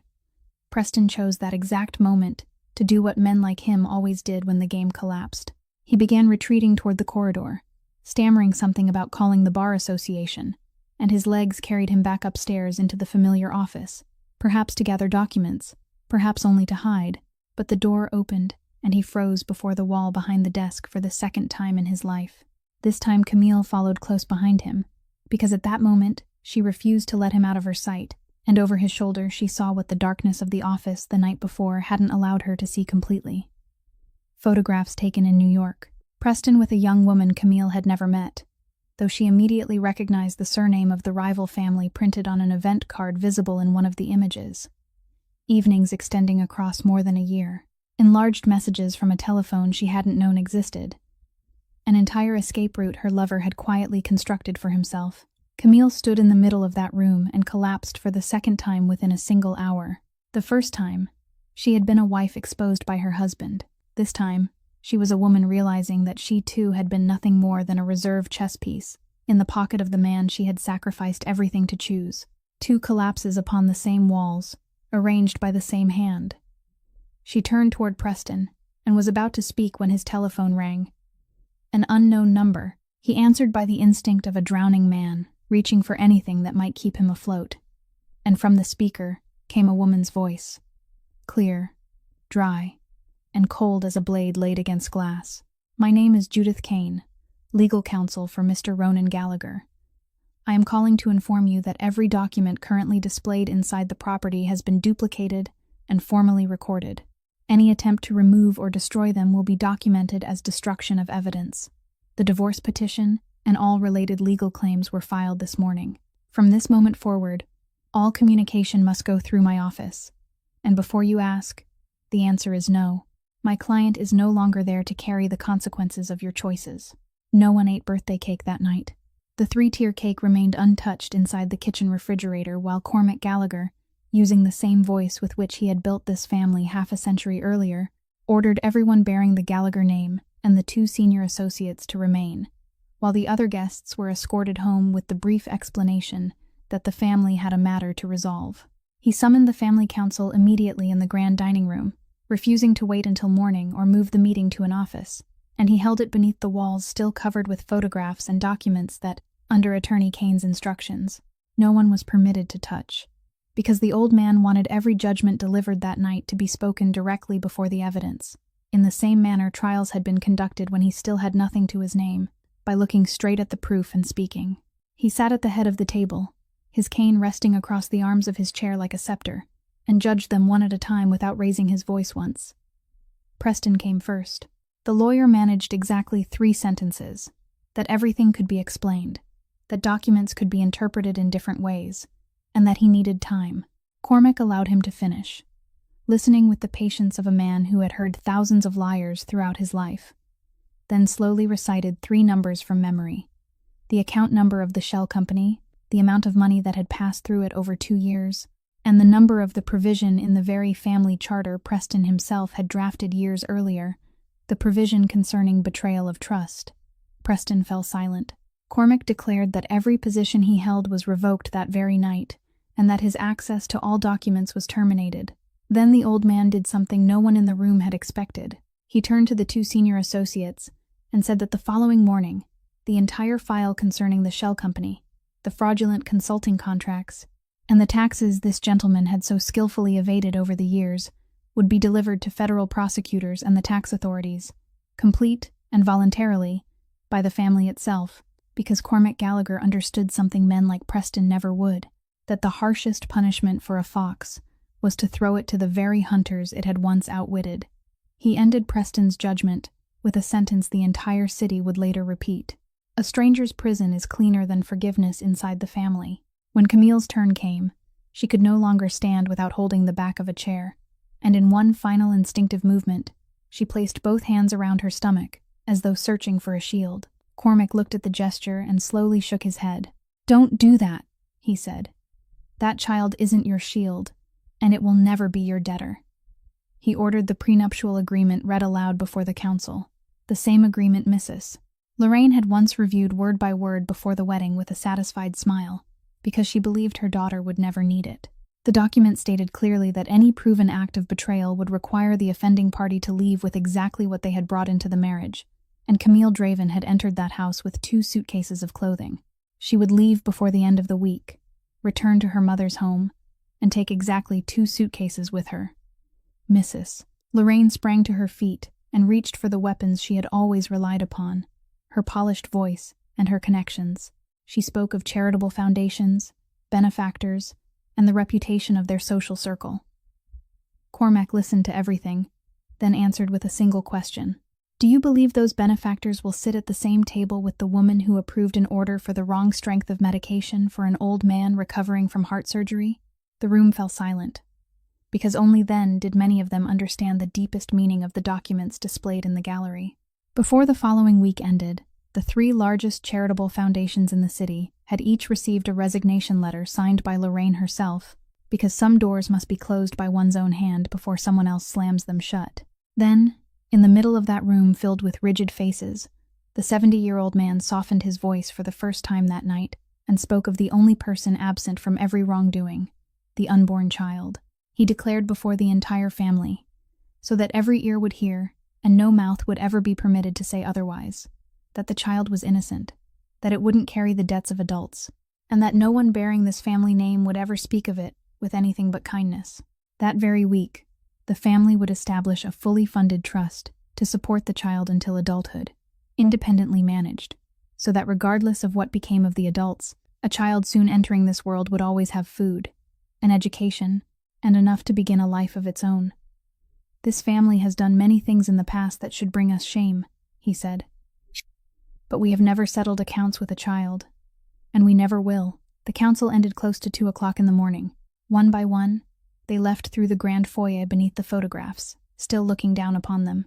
When the room held only the old man and the housekeeper, who had quietly returned at dusk and stood behind his chair throughout the entire judgment, as she had for 30 years, Cormac finally allowed his shoulders to sink slightly. He reached into the inner pocket of his coat and took out the object that had rested there since morning, the blue-covered notebook with its worn corners, the one he had found on his bedside table upon waking, whose pages he had read so many times that he nearly knew them by heart, while the entire house collapsed beyond his door. Then he spoke to Mrs. Brennan in a tired voice that no longer concealed anything. "I need to see the nurse. I owe that girl a trial." 2 days later, a black car stopped in front of the suburban nursing home at the exact hour Tessa finished her morning shift, and the person who stepped out wasn't Ronan but Mrs. Brennan, the woman who opened with the only sentence needed to make Tessa agree to get into the car. "The old man wants to see you, child, and this time no one can stop him." They didn't return to the mansion. The car took her to a small gray stone house on the outskirts of the city, where Cormac had moved temporarily while the house beside the lake remained a formally documented crime scene, and the old man was waiting for her at a tea table by the window, thinner than when she had last seen him, though his eyes were as bright and direct as though there had never been any surgery. Tessa stood in the doorway, and all the things she had planned to say through so many nights suddenly refused to come first, so he was the one who spoke. "Sit down, child. Today, let this old man give his statement first." Then Cormac Gallagher began to tell her everything, slowly and clearly, like someone who had been arranging this testimony for a very long time. He said he had never believed it, not for a single second. On the morning they entered his room and told him that the nurse had been caught stealing medication, he lay there listening and knew immediately that it was a lie, because he was the man whose wrist that young woman held every night while she counted every heartbeat with her mother's old watch. Someone that careful with another person's life would never be careless with her own honor. But as he lay there, he understood something colder at the same time. If they were willing to invent such a shameless story to tear her out of the house, then she must have been standing in the way of something much larger, and that larger thing had something to do with the pills she had once questioned. The old man had overheard that conversation from his bed, even though both women had believed he was asleep. He continued, his voice unchanged, though his fingers tightened together on the tabletop. Think about what I had in my hands at that moment. A heart that had just been cut open, a telephone taken away under doctor's orders, and a list of people allowed into my room approved by the very person behind the scheme. Had I shouted for justice for you that day, without evidence and without allies, they would only have smiled and said the old man had become confused after heart surgery. Then they would have needed only a few more doses before I truly became confused, before I no longer had enough clarity to serve as a witness for anyone, including myself. So I chose the founder's way, the same way that allowed a penniless boy to survive among the most brutal docks 60 years ago. I pretended to lose. In front of the new nurse, he began forgetting people's names, drifting to sleep in the middle of sentences, and allowing his hand to tremble when he held a spoon. He performed exactly the script the people who had switched his medication expected, so they would believe the incorrect strength was doing its work, so they would calmly wait for his 70th birthday, without increasing the dosage, while every evening, the only woman in the world he trusted without condition, Mrs. Brennan, quietly brought the correct medication into his room under his orders, purchased from a pharmacy in another district, and switched the pills back again, replacing their replacement, giving him the real medicine, and hiding the incorrect pills as evidence. She did it every day, throughout the months when the entire house believed he was slowly fading away. And it was also Cormac, through Mrs. Brennan's hands, the hands of the woman who held the keys to every document cabinet in the house, who gathered copies of the inventory records and the pharmacy delivery receipts, one page at a time, then asked her to mail them to Tessa from a distant district, without a signature or any trace, because he didn't know whether the letter would be intercepted, and he didn't know whether she could still trust anyone bearing the Gallagher name. He only knew that she needed to see proof that she wasn't losing her mind, that someone knew the truth. Those words were his. He had dictated them for Mrs. Brennan to write because his hand had been trembling, not from illness, but from rage. Tessa sat listening with both hands folded in her lap, and understood that throughout the months when she had believed herself to be the loneliest person in the world, 2 investigations had been moving through the darkness for her without knowing of each other. One conducted by the younger man in the Western Wing through backup cameras and financial trails, the other by the old man in the Eastern Wing through switched blister packs and handwritten copies. 2 tunnels dug from opposite sides of the same mountain, both moving toward her. Cormac released a long breath, then reached into the inner pocket of his coat, removed an object, and placed it on the table between them. The gold pocket watch engraved with the family crest, the heirloom that had once rested beside the morphine vial on the white cloth that Tuesday morning. For the first time throughout his story, his voice trembled slightly. I am sorry I allowed you to pay the price for my performance. You lost your license, your work, and even your name, so that an old man could survive while pretending to be confused. In this house, old people are only believed when they are close to death. Take it. It was once used to accuse you, so from this day forward, it must belong to you. Tessa looked at the heavy gold watch lying between them, an object worth more than everything she had ever owned combined, and she didn't take it. Instead, she reached across the table, gently took the old man's bony wrist, turned it over, placed her fingers in the familiar position, lowered her eyes to the small nurse's watch pinned to her chest, and began to count, her lips moving silently as they had through hundreds of night shifts, the habit of someone whose profession had entered her heart. Cormac Gallagher sat still and let her count, the 70-year-old man who had judged an entire family without blinking, allowing 2 tears to roll down his wrinkled cheeks. Then he laughed, a rough, hoarse laugh mingling with his tears, and Tessa laughed too, and cried too. 2 people who had both been deceived by an entire house sitting beside a sunlit window, one counting and one being counted, while the heartbeat beneath her fingers beat steadily, strongly, stubbornly, like the heart of a man, determined to live long enough to watch justice finish its work. The hearing was scheduled for a Thursday morning near the end of the month. Inside the third-floor conference room of the State Board of Nursing building, the same place where 5 months earlier the name Tessa Marlowe had been entered into the record beside the word suspended, and Judith Kane arrived before everyone else, placing 3 thick files, marked with 3 different colors of paper on the table, like a surgeon laying out her instruments before an operation. Tessa sat in the row reserved for the accused, wearing the only good suit still hanging in the closet of her rented room, her hands clasped together in her lap, and throughout the previous night, she had reminded herself that no matter what the outcome might be, she would sit with her back straight, because her mother had once taught her that people could take away a nurse's job, but they couldn't take away the way she carried herself. The board consisted of 7 members, seated behind a long table, faces accustomed to cases of professional error, and the same denials repeated again and again. They began in the flat voice of procedure, and then Judith Kane rose, fastened the button of her suit jacket, and peeled away every layer of the scheme before those 7 people in the precise order she had planned, not one beat too quickly, and not one beat too slowly. First came the footage from the backup storage system, projected onto the white screen at the end of the room. 90 seconds, showing a woman in silk gloves, standing before a staff locker that she had no reason to approach, her hand opening the zipper of the nursing bag, with the timestamp in the corner showing that this had occurred 14 hours before the evidence was announced as discovered, and the room became so quiet that the hum of the projector could be heard. Next came the chain of documents, the inventory report for the controlled medication cabinet signed to confirm that nothing was missing, and dated 1 day after the morphine vial appeared in the accused woman's bag, the pharmacy receipt proving that the heart medication with the incorrect strength had been specially ordered through an additional request approved by the mistress of the house, rather than delivered by mistake, every page enlarged, every signature compared, and Judith ended each document with the same question released into the air. Members of the board, when someone reports the loss of something that was never missing, and orders the wrong thing when no mistake was permitted, what would you call it? Then came the first witness, Mrs. Brennan, the woman who had served as housekeeper for 30 years, stepping to the witness stand, with her back straight and her voice steady through every word.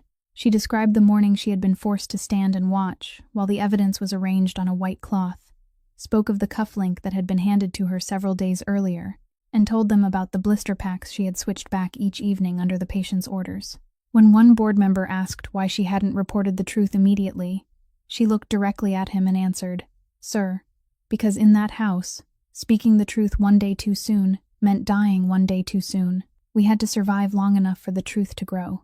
The balance of the room had begun to shift, and everyone could feel it, but Judith Kane had kept one final card. When she asked the board's permission to call the last witness, the wooden door opened, and the entire room, including the chairperson who had occupied that seat for 15 years, fell still. Cormac Gallagher entered, 70 years old, leaning on a cane, dressed in a charcoal gray suit, pressed as sharply as it had been during the years when he controlled the entire harbor. He moved slowly and steadily down the aisle between the 2 rows of seats, the sound of his cane striking the wooden floor echoing through the absolute silence, because there wasn't a person in the state who didn't know that name, and no one had ever imagined that one day the man who carried it would voluntarily enter a government hearing room to testify. He sat in the witness chair, refused the glass of water offered to him, stated his name and age clearly, and when asked what he wished to present, the old man looked across the 7 faces behind the long table, then turned toward the nurse sitting with her back straight in the accused person's row and spoke. Neither quickly nor slowly, each word falling like stone. "I have spent my entire life reading people in order to survive. I recognize a traitor before he has the chance to betray me, and a liar before he opens his mouth. And I am sitting here today to tell you, with the weight of all those years, that inside my house, the only person who didn't lie to me was the nurse my family falsely accused," he continued, briefly and without sparing himself, speaking of the performance in which he pretended to be confused, of the medication, and of the price a 27-year-old woman had paid for his survival. He ended with a sentence that caused the chairperson to lower his eyes to the papers before him for a long moment. "Members of the board, my family owes your profession an apology. Return the girl's license. Leave the rest of the debt for me to repay." The board deliberated for less than 40 minutes. The decision was read before the full hearing room. Every allegation was dismissed. The disciplinary record was completely cleared, and her nursing license was restored with immediate effect, accompanied by a formal recommendation that all evidence be transferred to the prosecuting authorities for action against those involved. As part of the legal agreement Judith Kane had arranged in advance, a public letter of correction bearing Lorraine Draven's signature was read aloud inside the room and sent to every hospital that had received a telephone call that year. Each word like another stone, the proud woman had been forced to pick up with her own hands and place inside her mouth. That same afternoon, Tessa's former hospital called, not with the apologetic voice she remembered, but with the formal tone of the hospital director, inviting her to return as the lead nurse on the intensive care unit's night shift. That evening, Piper screamed so loudly over the telephone that Tessa had to hold it away from her ear. Her sister had received a new admission letter for the coming semester, and every restriction on her account had been removed. That night, inside her small rented room, Tessa sat at the table with her restored license lying before her and cried, for the first time since she was 19, without restraint and without hiding, crying for all the months she had stood in the rain outside the iron gates, for the nights she had scrubbed the floors of the nursing home, for every time she had lowered her face beneath the gaze reserved for a thief, and she understood that she wasn't crying because she had been rescued. A person could save herself from hunger and from debt, and Tessa had been doing that all her life. She cried because for the first time in her life, there were people who believed her honor was something worth returning whole, without one corner missing, the way a family heirloom should be returned.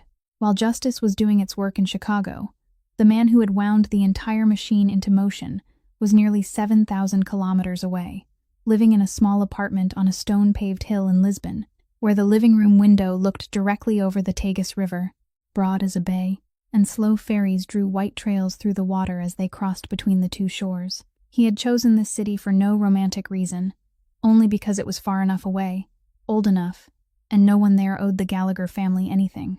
Judith Kane arranged his withdrawal cleanly during the weeks after the celebration. Ronan's share in every former family operation was transferred into the legitimate maritime transportation company he had quietly built over 4 years, while his holdings in the remaining divisions were sold back to the council under Cormac's temporary supervision, cleanly, decisively, without leaving behind a single thread that could pull him back. Before signing the final document, he did one more thing that made Judith ask twice whether she had heard him correctly. He set aside a large portion of his personal fortune to establish a transparent compensation fund, independently audited, for the people who had been crushed during the past 20 years by the family's lending system, the small restaurants lost to organized crime, the families who had signed loan papers in desperate times and spent the rest of their lives paying for them. Emmett prepared the list. It was longer than Ronan had expected, and he read it from beginning to end in a single night, skipping no name. As a form of confession, the chapel could never perform for him. When he reached the name Marlowe, the medical debt in Piper's name that he had purchased and frozen, the fund administrator recommended forgiving it completely under the established criteria. Ronan drew a line through the name with his pen, while the person across from him watched in surprise, then said only that this debt wasn't to be paid with money from the fund. "Return the file to me. That one I have to repay myself."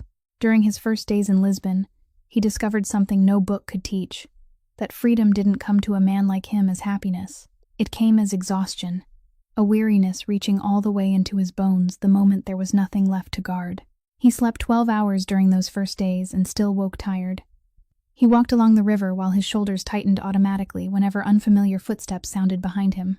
In cafes, he still chose seats with his back against the wall by instinct. 34 years in a world where one careless moment could mean disappearance had taught his body a language. His mind couldn't simply command it to forget. And he understood that leaving his old world was the easy part. Teaching his body that it was safe was the difficult part. On his 9th night in the apartment, he stood outside the bedroom with his hand resting on the key, already inserted into the lock, as he had done every night of his life. Then he stopped, looked at the key for a long time, pulled it out, and left the door unlocked. He lay down and listened to the distant sound of ferry horns over the river, his heart beating irrationally fast for the first half hour. And then sleep came, deep and without dreams, the first night in Ronan Gallagher's life that he slept behind an unlocked door. The following morning, he woke to find sunlight reaching halfway across the bed, something so small it was almost absurd, and he remained still for another 10 minutes, simply to feel it. The past called only once, one afternoon, A message from an unknown number appeared on his telephone, and he recognized the voice in the writing before he had finished reading. Camille wrote at length, beginning with memories and ending with a number. She said that life at her mother's house was difficult, that the baby would soon be born and needed many things, that whatever had happened, he had once been her husband. Ronan read the message twice and felt no anger, which surprised even him. The anger had remained in Chicago with the walls covered in photographs. What remained was only clarity. He forwarded the entire message to the office, managing the child's trust that Cormac had established, along with a request that they review everything to ensure that every real need of the child, from hospital costs for the birth to formula, diapers, and regular medical examinations, would be paid directly by the trust to the hospital and the appropriate providers, fully, on time, without a single cent missing, because the child was innocent and would never be allowed to lack anything that decent adults still had the power to provide. Then he did one final thing.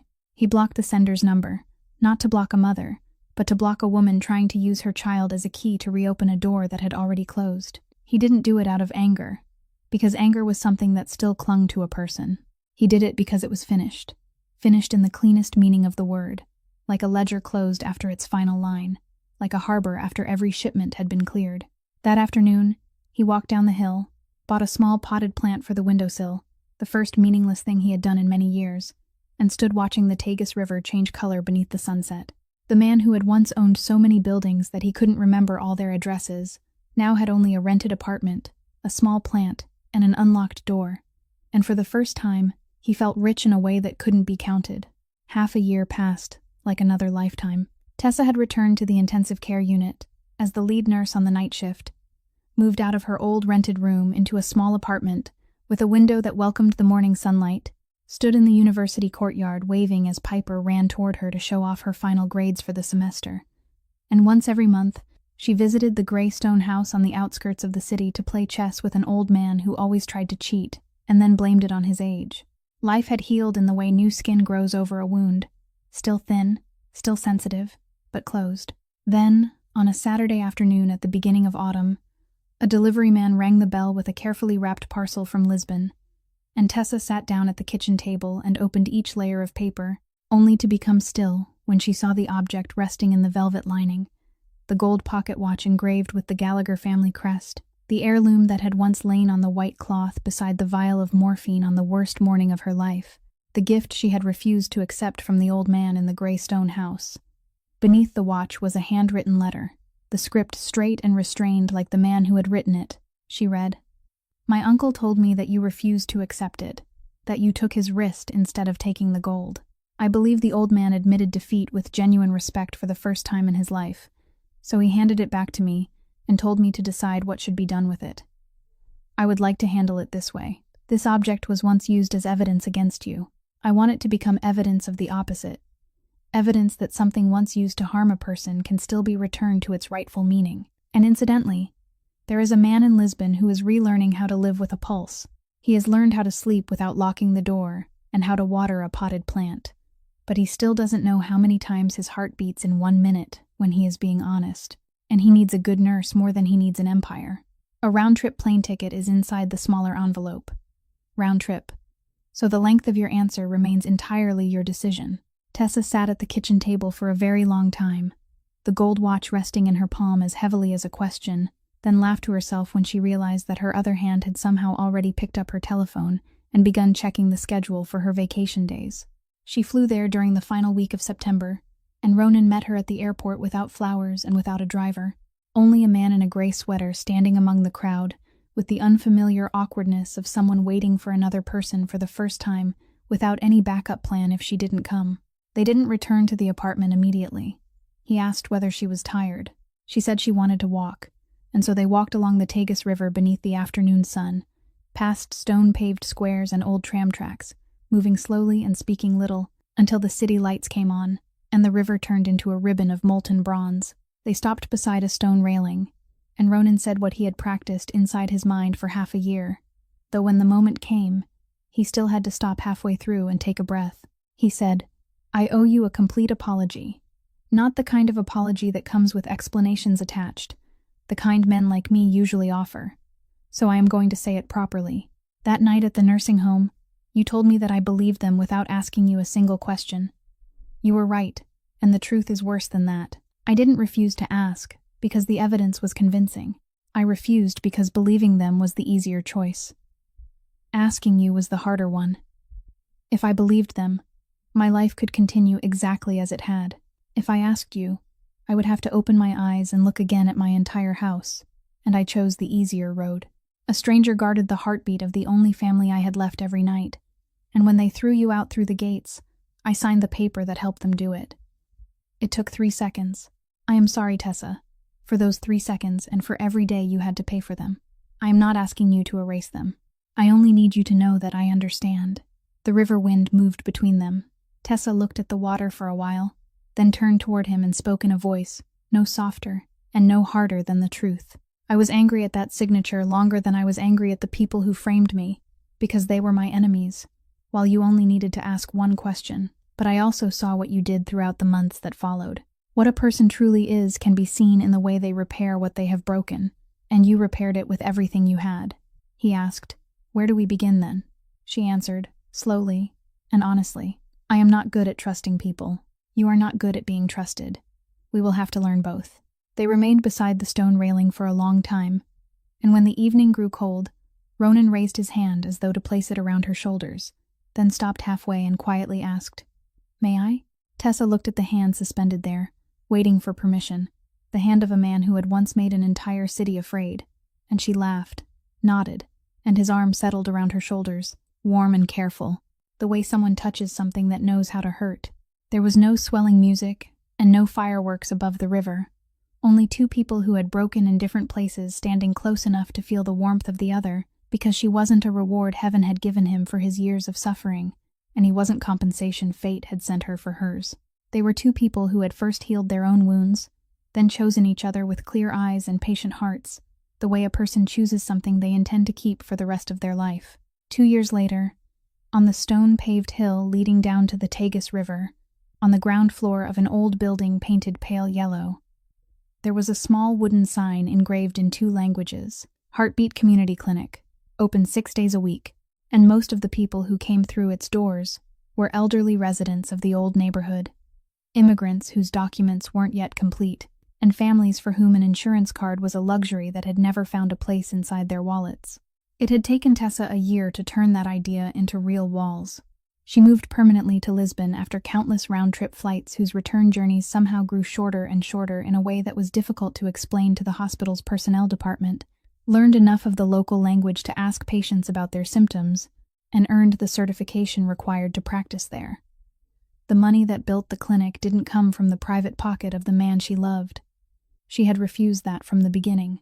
It came from the transparent compensation fund he had established years earlier, approved by the fund's board as an expansion project that remained true to its purpose. Money once born in darkness was now repaying its debt to the world through light. Every invoice was audited, every cent was recorded, and the man who kept those records worked in the small room behind the clinic, at a wooden desk beside the window. Ronan Gallagher, the man who had once controlled streams of money flowing unseen beneath an entire city, now sat balancing the cost of every bottle of medicine, every roll of bandage, and every shipment of medical gloves. Anyone looking in might have mistaken it for the decline of a powerful man. But those who knew the story understood the opposite was true, because every Friday evening, when he closed the weekly accounts and every number matched down to the final cent, he leaned back in his chair with a satisfaction that deals worth hundreds of millions had never brought him. Tessa once asked him why, and he answered that in the past, he had counted money to measure how powerful he was. Now he counted it to know how many more people could receive medical care the following month. The same arithmetic, a different life. They lived in the apartment on the 3rd floor of the same building. The small plant that had once stood alone on the windowsill had grown into an entire row of pots, and every Sunday afternoon, they walked beside the river as they had on that first afternoon, slowly, with few words and enough warmth. News from Chicago reached them once a month through Cormac's handwritten letters. The old man stubbornly rejected electronic mail to the very end, and his handwriting grew larger with each passing year. In his letter that early autumn, after 3 paragraphs complaining about the younger relative learning to manage the transportation company under his supervision, and about the doctor forbidding him from eating his favorite dish, He compressed the entire fate of the people from their old life into only a few lines. The trial is over. That lawyer received a sentence of many years after confessing to everything and blaming the woman for inventing the entire plan. The woman held a press conference through her attorney and claimed that she was only a victim who had been manipulated. The two people who once made promises to each other inside the chapel are now fighting in court over which of them deserves to be called the victim. You see, selfishness was what bound them together, and when you were no longer there to serve as their common obstacle, it turned inward and began tearing them apart, exactly as its nature demanded. I feel no satisfaction, only sorrow for two lives that chose to burn themselves away. As for the Draven household, the mother sold the large house and reportedly moved to a town where no one knows her name, so she won't have to face the eyes that remember her. Ronan read that passage at the breakfast table, folded the letter for a moment, then continued. Tessa watched his face and saw no trace of satisfaction, but no trace of pain remained either, only the quiet of someone who had traveled far enough beyond a fire that the smoke could no longer reach him. He had once told her that he no longer felt any desire to stand and watch the ruins continue burning, and it turned out that hadn't been a beautiful phrase. It was something real, something a person could only possess after spending years healing himself. But the part that left both of them sitting in silence that morning was hidden at the bottom of the envelope. A small photograph slipped out when Tessa turned the letter over. It showed a boy of about 3 years old on his first day of preschool, wearing a white shirt tucked into blue shorts, with a new backpack almost as large as his back, standing in a sunlit schoolyard with his eyes nearly closed from smiling, both hands raised proudly to show the cookie someone had just given him, healthy, round-cheeked, and happy in the way only a child could be happy. On the back of the photograph was the old man's large, trembling handwriting. The trust sent me this picture. The boy is growing quickly, eating well, and everyone at the preschool adores him. I have placed an identical photograph inside the lid of my chess box, so every time I open it to play, I see him smiling. The adults in this story owe more debts than can be counted, but at least we kept one promise. The child carries no one's debt. He carries only a new backpack. And that, my child, means this family has finally managed to do one decent thing completely right. Tessa held the photograph for a long time, then rose to find a small frame and placed it on top of the bookcase beside Piper's graduation portrait. Ronan looked at the two photographs standing together, one of a university graduate in her cap and gown, the other of a preschool boy holding a cookie, two children who shared no blood with each other, and neither of whom shared blood with him. Yet both were safe, because people who had once been broken had chosen not to pass their brokenness into the next generation.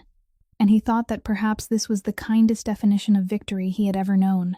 That Sunday morning, Lisbon awakened to the sound of church bells drifting across the red-tiled rooftops, and the Heartbeat Community Clinic opened earlier than usual, because weekends were always the busiest days for the elderly residents of the old neighborhood, some coming to have their blood pressure checked, some to collect their regular medication, and some who, in truth, came only because they wanted someone to ask how they had been.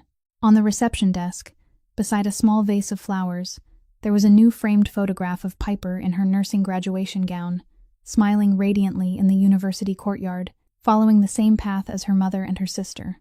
On the main wall of the waiting room, where other clinics usually displayed awards or landscape paintings, there was only one glass frame, and inside it wasn't a photograph, but a yellowed page of grid-lined paper, covered with the careful handwriting from a patient's monitoring notebook, with a line written in the middle of the night, recording a patient's heartbeat at 4 o'clock in the morning, steady and strong, accompanied by a small note in the margin, saying that the old man was sleeping peacefully.